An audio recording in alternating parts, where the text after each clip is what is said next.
1862 में शाम 4 बजे रंगून में मानसून के मौसम के बाद ब्रिटिश सैनिकों के साथ एक ढके हुए शरीर को जेल के पास चुपचाप दफना दिया गया था। रंगून नदी की ओर देखने वाले इस क्षेत्र पर 1 दशक पहले अंग्रेजों ने कब्जा कर लिया था। मृतक, जिसे राज्य कैदी कहा जाता था, को उसके बेटों और एक मुल्ला के साथ दफनाया गया था, लेकिन महिलाओं को अनुमति नहीं थी। परिवार ने बुजुर्ग व्यक्ति की मौत पर ज्यादा भावनाएं नहीं दिखाईं, जिनकी अंत्येष्टि के दिन सुबह 5 बजे वृद्धावस्था और गले के लकवा कारण मृत्यु हो गई। दिलचस्प बात यह है कि पूर्व राजा की मृत्यु का इस्लाम की अंतिम सफलता की आशा करने वाले कुछ उत्साही विश्वासियों को छोड़कर रंगून की मुस्लिम आबादी पर न्यूनतम प्रभाव पड़ा। हर बात को समझने के लिए हमें अतीत में जाना होगा। यह दुखद कहानी सुखद शुरुआत से शुरू होती है। 2 अप्रैल 1852 को एक गर्म गर्मी की रात के शुरुआती घंटों में प्रिंस जवान बख्त की शादी की बारात लाल किले के लाहौर गेट से शुरू हुई। जैसे ही किले की प्राचीर से तोप की सलामी दी गई और रोशन बुर्जों से आकाश में आतिशबाजी हुई, मुख्य सड़क चांदनी चौक के दरवाजे खुल गए। उस चौबदारों गदाधारियों के नेतृत्व में शुरू हुआ। दिल्ली के लोग, जो बाधाओं को पसंद नहीं करते थे, अक्सर रास्ते में लैंपों से सजी बांस की रेलिंग को तोड़ देते थे। चौबदारों को उत्साही भीड़ के बीच से रास्ता साफ करने का काम सौंपा गया था। इससे पहले की शाम ब्रूघम के पीछे घोड़े पर सवार युवा राजकुमारों का एक छोटा समूह दिखाई दिया। इस समूह के केंद्र में दूल्हा मिर्जा जवान बख्त था, जो सिर्फ 11 साल का था। उस समाज में भी काफी छोटा था, जहां अक्सर किशोरावस्था में ही शादियां हो जाती थीं।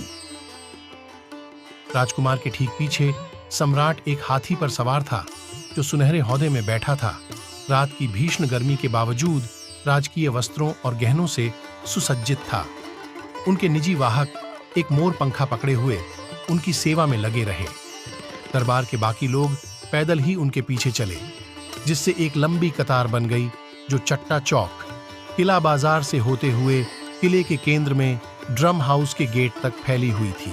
कुछ समय पहले सम्राट और जवान बख्त दोनों ने ऑस्ट्रियाई कलाकार ऑगस्ट शॉफ्ट के लिए पोज दिया था। जफर का चित्र एक प्रतिष्ठित और आरक्षित बुजुर्ग व्यक्ति को प्रस्तुत करता है, जिसके पास एक सुंदर आकार की जलीय नाक और अच्छी तरह से तैयार दाढ़ी है।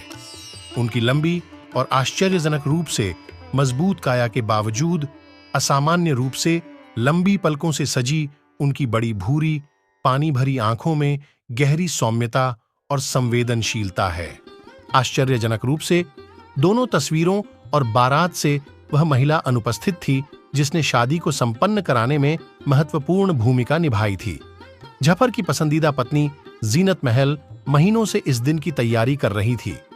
मुगल परंपरा में मां और रानियों सहित महिलाएं दूल्हे की बारात के साथ नहीं जाती थीं।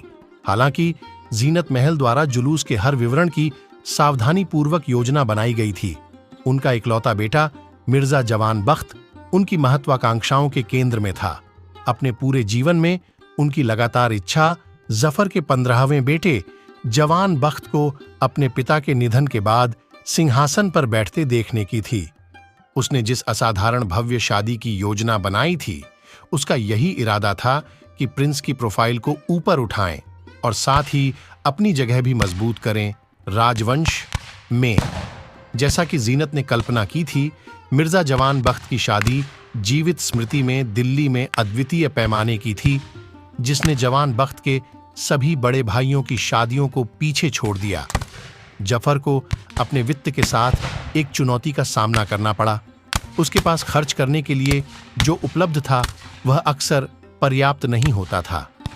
शादी की तैयारी में काम का एक महत्वपूर्ण हिस्सा लोन की व्यवस्था करना शामिल था। जफर ने दिल्ली में साहूकारों से लोन की व्यवस्था करके वित्तीय सहायता मांगी। वलीदाद खान ने उस रात विवाह समारोह के लिए दिल्ली में सर्वश्रेष्ठ नर्तकियों का आयोजन किया। भव्य उत्सवों, दावतों और आतिशबाजी के बावजूद जो सबसे खास था और जिसके बारे में बड़े उत्साह के साथ चर्चा की गई, वह स्वयं समारोह नहीं थे। कवि द्वारा पढ़े गए विवाह के गीत पुरस्कार विजेता ज़ौक और उनके प्रतिद्वंद्वी मिर्जा नौशाह, जिन्हें गालिब के नाम से भी जाना जाता है, सबसे स्थायी और व्यापक रूप से चर्चित पहलू बन गए। हाल ही में पैलेस गार्ड्स के कमांडेंट के रूप में नियुक्त डगलस ने शादी को एक बाहरी व्यक्ति के नजरिए से देखा। कैप्टन डगलस शादी की बारात में शामिल हुए। शादी के दौरान आत्मविश्वास और सद्भाव की बाहरी उपस्थिति के बावजूद यह ज्यादातर भ्रामक था। कई पारिवारिक शादियों के समान समृद्धि और पारिवारिक एकजुटता के प्रदर्शन के नीचे महत्वपूर्ण तनाव थे। जफर और जीनत ने शादी के जुलूस पर जो जोर दिया वह उल्लेखनीय था और उसका अपना अर्थ था। परंपरागत रूप से मुगल जुलूसों को अपने अधिकार का महत्वपूर्ण सार्वजनिक प्रदर्शन मानते थे। यह प्रथा मुगल काल से चली आ रही है, जैसा कि एक फ्रांसीसी यात्री फ्रांकोइस बर्नियर द्वारा वर्णित है। जब शाहजहां की बेटी रोशन आरा बेगम ने 1640 के दशक के अंत में कश्मीर में अपनी ग्रीष्मकालीन यात्रा के लिए एक भव्य जुलूस निकाला था। फ्रांकोइस बर्नियर अपने संस्मरणों में मुगल जुलूस की भव्यता पर आश्चर्य व्यक्त किया और इसे भव्य और भव्य बताया। उन्होंने कहा कि एक पर्यवेक्षक के रूप में उन्हें फिजूल खर्ची के प्रदर्शन से दूर रहने के लिए दार्शनिक उदासीनता बनाए रखनी थी। समय के साथ मुगलों ने कश्मीर पर नियंत्रण खो दिया। जफर और जीनत की शादी के समय तक मुगलों को दिल्ली के आसपास के क्षेत्र से बाहर जाने में 1 सदी से अधिक समय हो गया था। 15 साल पहले 1837 में जफर शासक बने, सिंहासन पर बैठे। इस दौरान उनकी प्राथमिक पत्नी ताजमहल बेगम थीं, जो एक विनम्र दरबारी संगीतकार की बेटी थीं। उन्होंने जफर के राज्यारोहण को चिह्नित करने वाले समारोहों की देखरेख में महत्वपूर्ण भूमिका निभाई। अपनी प्रारंभिक प्रमुख स्थिति के बावजूद ताजमहल बेगम इसे लंबे समय तक बनाए नहीं रख सकीं। केवल 3 साल बाद अपेक्षाकृत कुलीन परिवार के 19 वर्षीय जीनत महल को जफर को प्रस्तुत किया गया। वह 64 वर्ष के थे। कुछ ही महीनों के भीतर में उसने उससे शादी कर ली और प्रभावी रूप से ताज को हरम के मुखिया के पद से हटा दिया।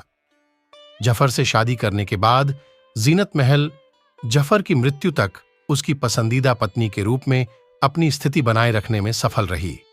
जीनत महल की पसंदीदा स्थिति के बावजूद जफर, जो अपने 70 के दशक में था, उसने आने वाले वर्षों में 4 और शादियां कीं। अतिरिक्त शादियां करने के बाद जफर ने कई नई रखैलें भी ले लीं।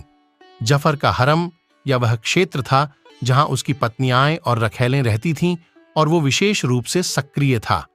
ये जफर के 80 के दशक की शुरुआत तक भी जारी रहा। जफर बच्चे पैदा करने में काफी कुशल थे। कुल मिलाकर उनके 16 बेटे और 31 बेटियां थीं। जफर के अंतिम बेटे मिर्जा शाह अब्बास का जन्म 1842 में हुआ था, जब सम्राट पूरी तरह से 70 वर्ष के थे।